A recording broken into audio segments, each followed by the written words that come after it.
یہ قوم بہت بد نصیب ہوگی اگر اقبال کو نہ جان سکی۔ اقبال محض ایک شاعر نہ تھے، اگر حقیقت پوچھیے تو اقبال مجدد وقت تھے۔ علامہ اقبال ایک غیر معمولی وجود ہیں۔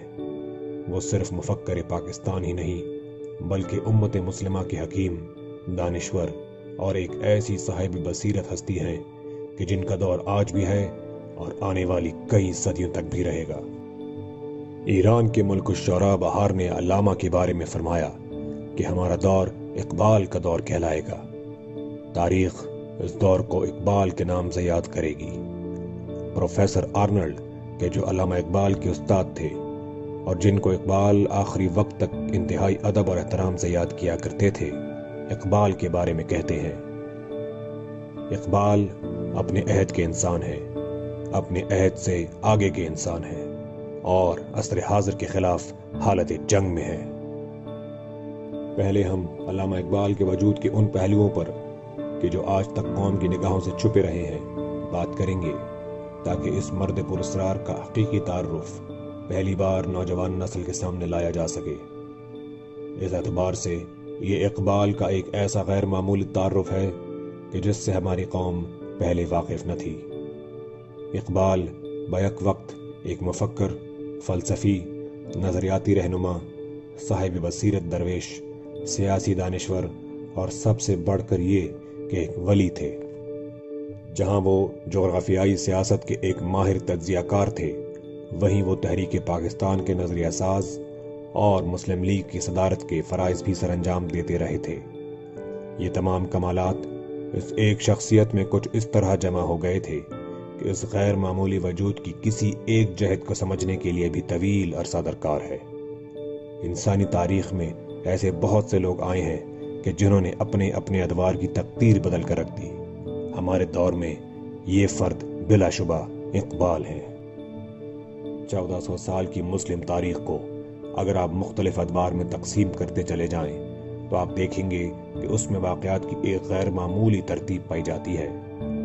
علامہ اقبال جس عہد میں پیدا ہوئے، اس دور میں پورے عالم اسلام میں مکمل طور پر اندھیرا چھا چکا تھا۔ سن 1857 کی جنگ آزادی میں مسلمانوں کو شکست ہو چکی تھی۔ اس کے نتیجے میں ایک بہت بڑی مسلم تہذیب سلطنت مغلیہ کا خاتمہ ہوا اور پورا ہندوستان انگریزوں کے قبضے میں چلا گیا۔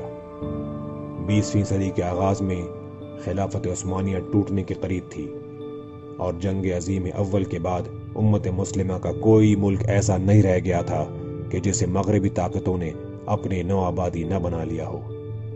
پوری مسلمان دنیا مغربی استعمار کے قبضے میں جا چکی تھی، سوائے مکہ، مدینہ اور افغانستان کے کچھ علاقوں کے، اور وہاں بھی استعماری طاقتیں شورش و فساد برپا کرنے میں مصروف تھی۔ پوری امت مسلمہ پر مایوسی کی وہ کیفیت طاری تھی کہ جو اس سے پہلے کبھی دیکھنے میں نہ آئی تھی۔ 300 سال سے امت مسلمہ کا انحطاط جاری تھا۔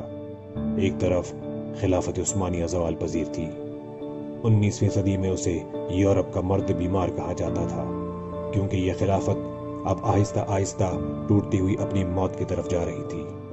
بالآخر 20ویں صدی کے آغاز میں پہلی جنگ عظیم کے بعد خلافت عثمانیہ مکمل طور پر تباہ ہو جاتی ہے۔ اس سے چند دہائیاں قبل مغلوں کی حکومت کا بھی تختہ الٹا جا چکا تھا۔ ایسے تاریک دور میں اقبال کا آنا اور ایک ایسی روحانی انقلابی سوچ دینا کہ جو اپنے وقت سے صدیوں آگے ہو، مسلمانوں بلکہ ساری انسانیت کے لیے تاریخ اور تقدیر کا بہت بڑا تحفہ تھا۔ اگر ہم فکر اقبال کا ادراک نہ کر سکے تو یہ اس قوم کی بہت بڑی بد نصیبی ہوگی۔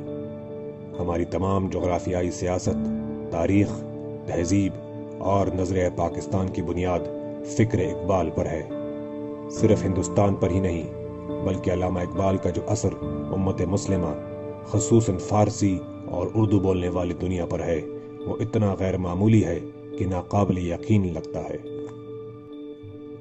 اقبال نے آج کے جدید دور کو جس طرح بے نقاب کیا ہے، اس سے پہلے مغرب یا مشرق میں کسی فلسفی، مفکر یا صاحب بصیرت شخص نے مغربی تہذیب، سیاست، اشتراکیت اور سرمایہ داران نظام کو اس طرح بے نقاب نہیں کیا۔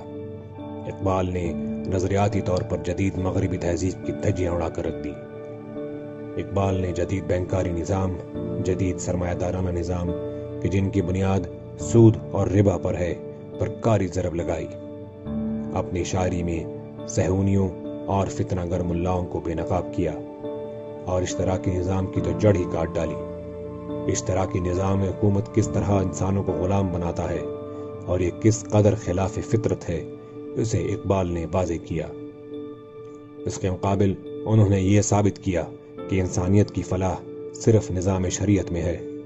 انہوں نے اپنی تمام تر سوچ و فکر کی بنیاد قرآن پاک اور حضور صلی اللہ علیہ وآلہ وسلم سے تعلق اور محبت پہ رکھی۔ اقبال جیسے مفکر اور فلسفی کو دنیا کے لیے رد کرنا بھی آسان نہیں، کیونکہ اس مرد درویش کا ڈنکا مشرق و مغرب میں بجتا ہے۔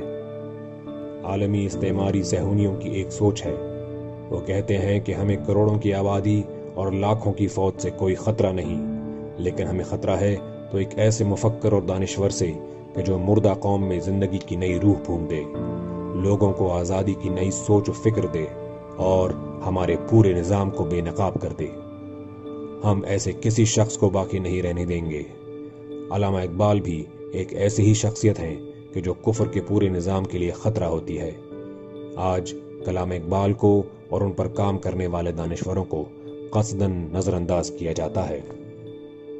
اسلام کے بارے میں واضح طور پر اقبال خود اپنی شاعری میں کہتے ہیں کہ مغرب کے نظام کو یہ بات اچھی طرح معلوم ہے کہ آنے والے وقت میں ان کے سامنے جو نظام اور نظریہ آنکھوں میں آنکھیں ڈال کر کھڑا ہوگا وہ اسلام ہے۔ چونکہ اقبال نے اپنے تمام نظریات کی بنیاد قرآن اور اللہ کے رسول سے تعلق پر رکھی ہے، لہٰذا اقبال کو جان بوجھ کر نظر انداز کیا جاتا ہے۔ فکر اقبال کو کسی جگہ پروان چڑھنے نہیں دیا جاتا۔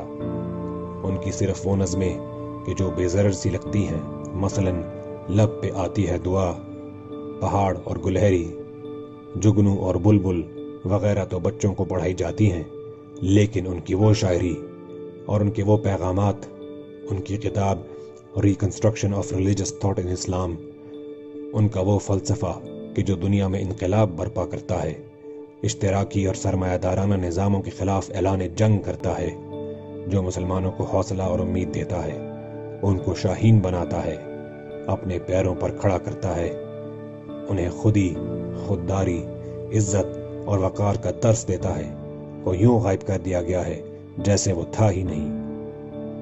یہی اس سیریز کے اہداف میں سے اولین ہے کہ ہم اقبال اور ان کے کلام کو پھر سے زندہ کریں اور اپنی نوجوان نسل کے سامنے ایک عملی پیغام کے طور پر پیش کریں۔ مسلمان قوم کو یا ہمیں بحیثیت ایک ملک کے اگر اپنے پیروں پر کھڑا ہونا ہے، عزت و خودداری کا کوئی سبق سیکھنا ہے، تو اس کے لیے ہمارے اوپر لازم ہے کہ ہم علامہ اقبال کی طرف رجوع کریں۔